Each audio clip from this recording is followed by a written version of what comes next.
بسم اللہ الرحمن الرحیم۔ رب اشرح لی صدری ویسر لی امری واحلل عقدۃ من لسانی یفقہوا قولی رب زدنی علما۔ السلام علیکم ورحمۃ اللہ وبرکاتہ۔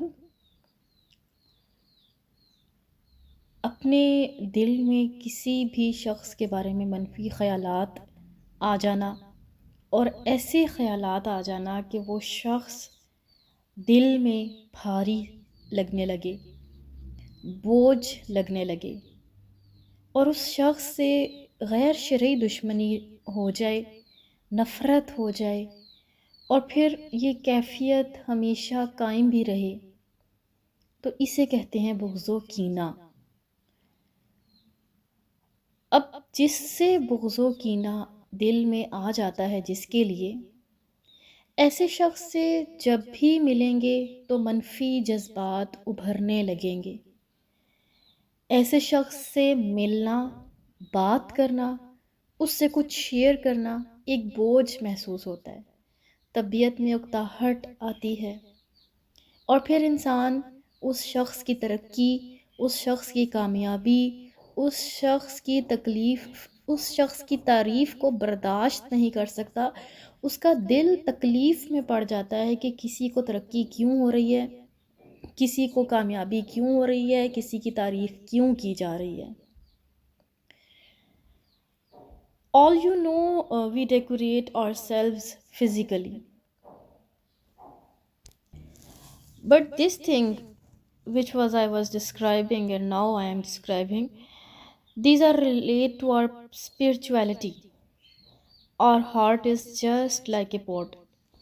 Listen example carefully. Our heart is just like a pot, clean pot. But our good deeds are like flowers, like roses. If our pot is dirty, then we can understand it's better. No one flower will decorate it. On the other side, if there is broken pot but clean, flowers will hide its defects. آسان لفظوں میں سمجھیے کہ گندے جسم پر خوشبو لگانے کا کیا فائدہ؟ اگر دل میں جیلسی ہے، نفرت ہے، تو اللہ تو ہمارا دل ہی دیکھ رہا ہے نا۔ حسد رکھنے والے اصل میں پہلے خود کو تباہ کر رہے ہوتے ہیں، پہلے خود کو فزیکلی، سائیکولوجیکلی ڈیمیج کر رہے ہوتے ہیں، اور پھر دیکھیں کہ جو دل میں ہوتا ہے وہی انسان کی زبان پہ آ بھی جاتا ہے، اور وہ کس صورت میں آتا ہے؟ غیبت، چغلی، دوسروں کی برائی کرنا، دوسروں کو ذلیل کرنا، دوسروں کو گرانا، دوسروں کے لیے بد دعا دینا، یہ سب چیزیں وہ ہیں جو ہمارے اندر کے حسد کو دوسروں پر ظاہر کر رہی ہوتی ہیں۔ حسد نفرت کی ایک ایکسٹریم ہے۔ ہم سب مانے نہ مانے اس کینہ اور بغض اور نفرت کے ایکسپیرینس سے گزرتے ہیں۔ اس کی مقدار کم ہو جاتی ہے یا زیادہ ہو جاتی ہے، مگر کہیں نہ کہیں ضرور اس ایکسپیرینس سے گزرا جاتا ہے۔ ایک چھوٹے سے بچے کی مثال لیں، جو گھر میں اکلوتا ہے اور اس کو ہر کوئی پیار کر رہا ہے، مگر جوں ہی اس کا کوئی چھوٹا بہن یا بھائی آتا ہے اور سب کی توجہ اس کی طرف مائل ہو جاتی ہے نئے آنے والے مہمان پہ، تو وہ ایک چھوٹا سا بچہ بھی یہ فیلنگ اپنے دل میں لے لیتا ہے کہ پہلے تو میں گھر کا لاڈلا تھا اور اب اس کو اتنی امپورٹنس دی جا رہی ہے۔ ہر آنے والا مہمان اس چھوٹے بچے کو گود میں اٹھا رہا ہے، اس چھوٹے بچے کو پیسے دے رہا ہے، اس چھوٹے بچے کی تعریفیں کر رہا ہے کہ یہ فلاں پر گیا ہے، فلاں پر گیا ہے، اور کتنے پیارے ہاتھ ہیں، کتنے پیارے پاؤں ہیں، کتنی پیاری آنکھیں ہیں۔ لیکن وہ جو پہلے سے موجود ہے وہ یہ سب کچھ دیکھ رہا ہے کہ میں بھی تو پیدا ہوا تھا، میں بھی تو رہتا ہوں اس گھر میں۔ اب وہ بچہ بھی ان فیلنگز کو لے کر پروان چڑھنا شروع ہو جاتا ہے، اور سب کہتے ہیں وڈے پران تو چھوٹے نو بچائیں، کہ بڑا بھائی جو ہے وہ چھوٹے کو یا تو بیڈ سے گرا دے گا یا اس کی آنکھ میں کوئی چیز مار دے گا، اس کے منہ میں کوئی غلط چیز نہ ڈال دے، تو پھر اس طرح سے ایک یہ انڈیکیٹرز دیے جاتے ہیں، لیکن اصل چیز کو پکڑا نہیں جاتا کہ اصل میں مسئلہ کہاں ہو رہا ہے۔ دیکھیں، ہر دل کی بیماری کا ایک ایکسپریشن ہوتا ہے، اسی لیے اللہ تعالیٰ نے قرآن پاک میں کہا نا من شر حاسد اذا حسد، کہ اللہ کی پناہ مانگو ہر حاسد کے شر سے۔ اب دیکھیں، جو حسد ہے، جو حسد کرنے والا، اس کا یہ حسد بغض میں شفٹ ہوتا ہے، اس کے بعد کینے میں شفٹ ہوتا ہے، پھر وہ ڈپریشن کا مریض بن جاتا ہے، اور پھر ایمان کا خاتمہ ہونے لگتا ہے۔ اب سب سے پہلے کرنا کیا ہے؟ سب سے پہلے تو انڈرسٹینڈ کرنا ہے، ریئلائز کرنا ہے، پرابلم کو ریئلائز کرنا ہے، اپنے اندر سمجھیں تو صحیح چل کیا رہا ہے، کس کے بارے میں میرے اندر یہ فیلنگز آتی ہیں، کس کے متعلق میرے اندر یہ فیلنگز آتی ہیں۔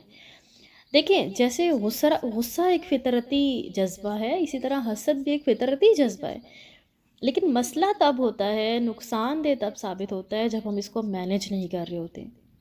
اکثر حسد کرنے والے جب حسد کرنے کے عادی بن جاتے ہیں تو پھر حسد کرنا ان کے لیے بہت آسان ہو جاتا ہے۔ ایسے سمجھیے کہ حسد ایک وائرس ہے جو اندر ہی اندر پھیلتا چلا جاتا ہے۔ حسد جیسی بیماری، برائی سے نفرت کریں اور اس کو پرووک نہیں کریں، اس کو کوئی ایسے راستے نہ دکھائیں کہ یہ پھیلے، جیسے بار بار کسی کے بارے میں ایسی فیلنگز لے کر آنا، خود بیٹھ کر، اکیلے بیٹھ کر اس کے بارے میں منفی خیالات آنا۔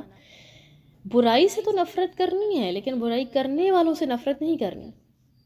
پھر دیکھیں، بی تھینکفل، اللہ کا شکر تو ادا کر کے دیکھیں کہ اللہ نے آپ کو کیا کیا دیا ہے۔ نعمتوں کو نعمت سمجھیں، اللہ کی تقسیم پر راضی ہونا سیکھنا ہے ہمیں۔ اگر کسی کے پاس کچھ ہے تو میرے پاس اور بھی بہت کچھ ہے۔ آج ہم ایک کام کرتے ہیں، ہم سارا دن صرف اپنی نعمتوں کی لسٹ بناتے ہیں کہ ہمیں کیا کیا نعمت ملی ہے۔ مثال آپ کو دوں، شاید آپ میں سے بہت سے لوگوں کی اس نعمت کی طرف توجہ بھی نہ گئی ہو کہ مسکرانے کی صلاحیت بھی ایک نعمت ہے۔ آپ کو پتہ ہے بہت سے لوگ ایسے ہوتے ہیں جن کے مسلز ہی مسکرانے کی اجازت نہیں دیتے۔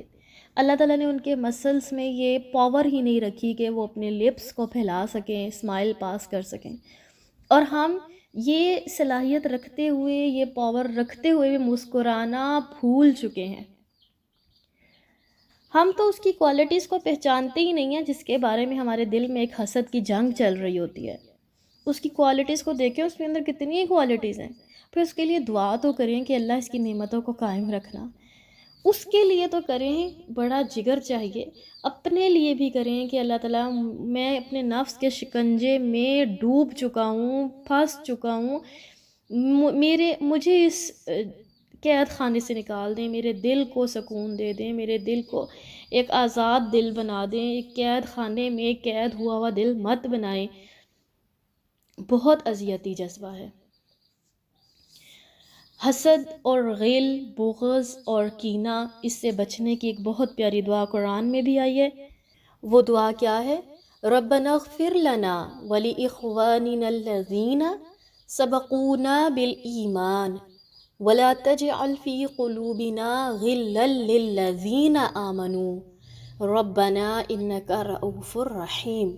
سورۃ الحشر آیت نمبر 10 ہے۔ اس کا ترجمہ ہے، اے ہمارے رب، ہمیں اور ہمارے ان بھائیوں کو جو ہم سے پہلے ایمان لائے ہیں بخش دے، اور ہمارے دلوں میں اہل ایمان کے لیے کوئی بغض نہ رکھ۔ اے ہمارے رب، بے شک تو بہت شفقت کرنے والا، بہت رحم کرنے والا ہے۔ اس دعا کو ہم یاد کریں گے اور اس دعا کو اپنی دعاؤں میں شامل کریں گے، کیونکہ ہمیں اس وقت کسی کافر سے حسد نہیں ہے، بغض نہیں ہے، کینہ نہیں ہے، ہمیں کسی نان مسلم سے نہیں ہے، ہمیں کسی فارنر سے نہیں ہے، ہمیں اپنے ہی جیسے لوگوں سے حسد ہے، اپنے ہی جیسے، ہمارے ہی جیسے لوگ ہیں جن سے ہم حسد کرتے پھر رہے ہیں، جن کے دل میں ہم نے منفی خیالات اپنے دلوں میں رکھے ہوئے ہیں، جن کے بارے میں۔ آپ سب کا بہت شکریہ، میں آپ سب کی بہت مشکور ہوں کہ آپ سب نے اس ویڈیو کلپ کو غور سے سنا۔ اللہ تعالیٰ ہم سب کو عمل کرنے والا بنائے، اور اللہ کرے کہ ہم اپنی اس دل کی بیماری پر کنٹرول کر سکیں، اس کو اوور کم کر سکیں۔ دعاؤں میں یاد رکھیے گا۔ السلام علیکم ورحمۃ اللہ وبرکاتہ۔